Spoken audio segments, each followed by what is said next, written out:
What's up, YouTube? We're here with Adrian Shakir. He just placed 5th place at the North American World Championship qualifiers, which means he's going to be representing North America and the TCG at the Yu-Gi-Oh! World Championship here in 2 months. And Colorado? And Colorado. He was rewarded with not 1, but 2 blood methods for his efforts. And he's going to talk a little bit about the wind-up deck he's been on a tear with lately. He didn't have to BS with Chaos Dragons or Rabbit or Final Countdown or I don't know what else. Any of that. He's had to BS with wind-ups. So we go over the deck, talk about why he chose the deck, all that good stuff. Tell him how you do it, Sean. Alright, so I'll start with the list. Obviously, you play 3 cherry guides, 3 sharks, 3 rabbit. I went from 2 to 3. The reason why being Shut up.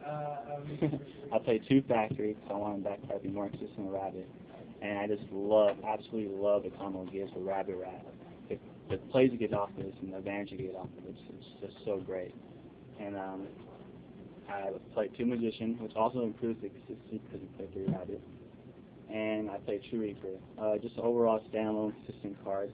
And a good stall and poke if you need to. People waste their Valor on it. And so level 3 goes to my rank 3s when I need it. That might makes plays. So. And then only 2 Valor. I don't like 3. I feel like 3 was kind of cloggy, and I didn't want to dead draw as much, like the top deck compared to hand trap and then you blow off. So, 1 Hunter obviously, and 1 Singing, 20 monsters. For spells, play 3 MST. I was considering going 2, but because of Chaos Dragons, but they do set their spell and traps when they know they're playing windups. It's always good to MST it. 2 Factory. The card put in a lot of work, getting so much advantage. I really liked it with 3 Rabbit, like I said. Obviously Reborn, Heavy, Dark Hole, Mind Control, Traverse, book. And then for traps, 2 Tyranno, 2 Bombers, Double Warning, Mirror Force. A lot of people don't know, the reason I play Triple Rabbit is timing with Pulsar and Dragons or Shining. If they attack with Pulsar and you have a Rabbit on the side of the field, and you go Chain Rabbit and then activate Mirror Force when they attack, Pulsar misses timing because Rabbit activates on a separate chain. And people don't know that. You could do that with Tyranno and Dark Hole. Not Dark Hole, Tyranno only. But it's good to know, and make like they have a full field and get rid of all of it and get back nothing with Pulsar. Something neat. And I'm more of a defensive player. I like playing control games and having my stuff protected. So I play 1 Prison and 1 Finish Chain, mostly do for the Rabbit and Chaos Dragon matchup. It's also good against Finish Chain's just overall good card, I think. And then obviously you want to All right. So I guess do you want to go? I guess we can go through extra side just for that. And then and sorry, another thing. I did not play Instant Fusion because I just thought it was kind of an inconsistent card because it was so easy to stop. To -1, people were like, you Instant Fusion to 2 for 1 to go into your Zen Mighty, and they Tyranno, Bombers, Compulse, Book, Valor. It's a -1. That's why I didn't want to play Instant Fusion. It was more about gaining advantage. And so extra 3 Zen Mighty. That means Tim Tebow, 4th quarter. So good. Love him. Levier, Data Billion, Leviathan, Aspen. Maestroke, level 4, rank 4.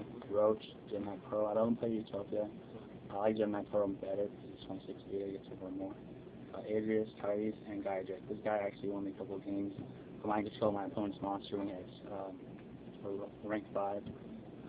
My opponent had Reaper, and I went to Tyrese him, poked 2 times, and he lost. Yeah, Gaidrick's pretty good. And side deck, triple Snowman Eater, mainly due for the Rabbit matchup, and Rogue, Anti-Mana. I just did not want to lose against that, and just wanted like 4 outs. I wanted to draw this card against it. 2 Maxi, Mirror Match, Rabbit, Psych Samurai, Evos, whatever else. 2 Chalice, there's a lot of monsters like this format, and monster negations are pretty important. 2 Level Mana B, mainly due for Anti-Meta, Rogue, Chaos Dragons. It's really good. One of my friends said, like, Luke, why doesn't get its effect? The only outs are like MST and Heavy, and maybe Raika, that's about it. And overall, all your monsters are small like Rabbit. You can succeed in bigger ones and just attack over them. So I really like that card. 2 Prohibition. This overshadowed in there because it stops a lot more. And that's it. And one of my favorite side deck cards was NAWCQ. It's helped me tremendously against the rabbit matchup. In my eyes, it's 2 for 1. It's stopping 2 of the back rows, they can play it, and they have to waste an MSC if they do draw against it. And it's something you don't have to worry about is their back rows. All you have to worry about is their hand traps. And then the second person, second edition. Okay. Did you ever play a prohibition against anything other than like the stuff you would shadow mirror, like anything interesting or anything like that? I played against GKs, but I didn't try. Oh, okay. Yeah. Okay.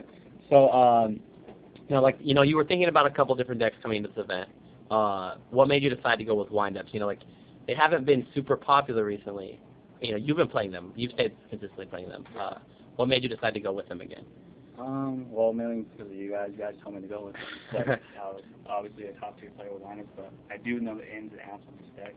I know what plays I need to make at the right time, what cards I need to do, what situation I'm in, how to slow roll the game, grind it out.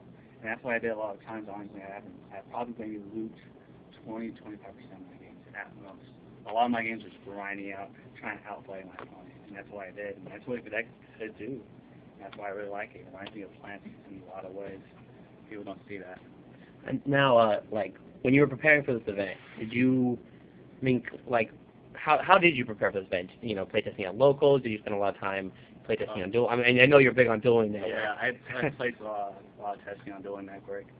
The day before, I practiced with a couple of friends, like Tyree Hensley. We had a gauntlet, and then I was just using windups. And my most fearful matchup was Rabbit, because that's just the ultimate control deck. And I was playing against that deck, and I was consistently beating it, and that's what gave me the confidence. Like, wow, if I'm doing well against a Rabbit, what else can I lose against, If I could beat the Rabbit matchup and get that nailed down, I could do well with this deck, and that's what I thought. Do you have particular strategies to beat those decks? So when I play against Rabbit, I'm gonna play a certain way against them. I'm gonna play a certain strategy. When I play against, what were those? It's mostly defensive. I try not to go offensive as much, especially when they have back rows. I try to out-resource them, because Rabbit's mostly a deck that's 1-2 Evos at most. If they rip the average, they rip the average. So if they're playing Rabbit, go 1 Evo, and Turriga, go the next one. Once you get rid of those 2 ones, like the negations and everything, then you can out-resource from there. And this is just this deck has a great mid to late game because of that reason. Like I said, with Rabbit or Rat, you could gain advantage off of that and just go from there. And then the other decks, Countdown, Chaos Dragon. Did you even play any Countdown, or? I didn't play no Countdown. I played 1 Chaos Dragon. Most of my matches I played with lineups, which was a little unexpected, and Rabbit. Okay. And I was about to lose my question. Is there anything that you would change now? Is there anything that that was not as useful as you thought it was, or anything that would surprise you with how useful it actually was? Honestly, I really, really liked my list. I felt really confident. It was really consistent. That's not the big thing in this tournament. I wanted consistency and did well, and I was happy with it. Anything, I don't know, what I would change. Maybe put a 3rd Veiler in the side deck, just because of Insectors. I didn't have much hate for them, only Prohibition, stuff like that, but I didn't draw it. Thinking the extra deck maybe Zenmail. Yeah, that was another thing I was debating, was either Maestroke or Zenmail. Just because the Rabbit matchup, they said a lot, and Rogue. But it's so many Zenmail was absolutely not needed. And you saw Kyrie's and Aegis, and I did play Maestroke because of the versatility, and you never know why I need it. So yeah, I just really liked my list. I thought it was really well. Okay. And do you have any tips for players? Because there's a lot of positions where you took your first loss day 1, things started to get nervous. You were undefeated most of the day, but you got caught in positions where suddenly these matches were really important, especially obviously once you got into top cut. Did you have any tips for playing through top cut, how to kind of keep your cool and not kind of let the situation? A lot of situations against Rabbit, you might be out advantaged by, they might have a pot advantage next to you, and don't give up. Always play to the last thing, because you could out-resource them. There was games my opponent would have 2 or 3 pluses on me, but I know I was still in a situation where I could come back, and I just outgrind, and eventually once I get that push through and they have nothing to stop me, that's when I come back and I get an advantage, and that's what their deck could do. So my tips is don't give up, keep going against it, keep trying, go until you get that push through, and that's when the deck pretty much explodes when you get that one push through, and that's all you need, you know. All right, and then the last, I know this is a lot of questions, but like, if I have questions, like, where'd you get your shirt and things, no. So like, if you had to like sum up like one of your your major keys to like, these are the reasons why I succeeded today, what would you sum up so that people can see like, these are the keys that, if I'm going to follow up on when they enter into an event, like, this is what's going to be, this is the key to your success, or what these pieces came together correctly for you to succeed? Mindset, confidence, watching your opponent. There's a lot of little things. Are you talking about the deck in general, or? I mean, both. Because some of it can be in the deck, and I'm sure a lot of wind-up players now are going to pick this up after seeing that, and those things like that are helpful. But I also just like, a lot of players are going to, come in with an Insector deck just because they know the deck's the best, or they come in with Rabbit, or they're going to come with Chaos Dragons, and that's what I was thinking. I mean, was one of the, what were like, was it the deck? Was that a major key to success, or was it? Well, a lot of people don't play this deck because it requires, in my opinion, a lot of thinking. And people just want to play a deck that's just like, good game, Rabbit, Cherry guy, whatever. Alright, anyways, back to where we were. Mild size issue with the size of the fucking video. But anyways, I guess, was there anything last you wanted to finish up with?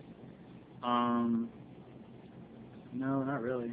Okay. Are you satisfied now, or? Yeah, a lot of the times I lose in the bubble. I'm always a day 2 contender. Every event I've been to, I always day 2, and a lot of them were on bubble losses. And I'm glad I got this far finally, and it feels great.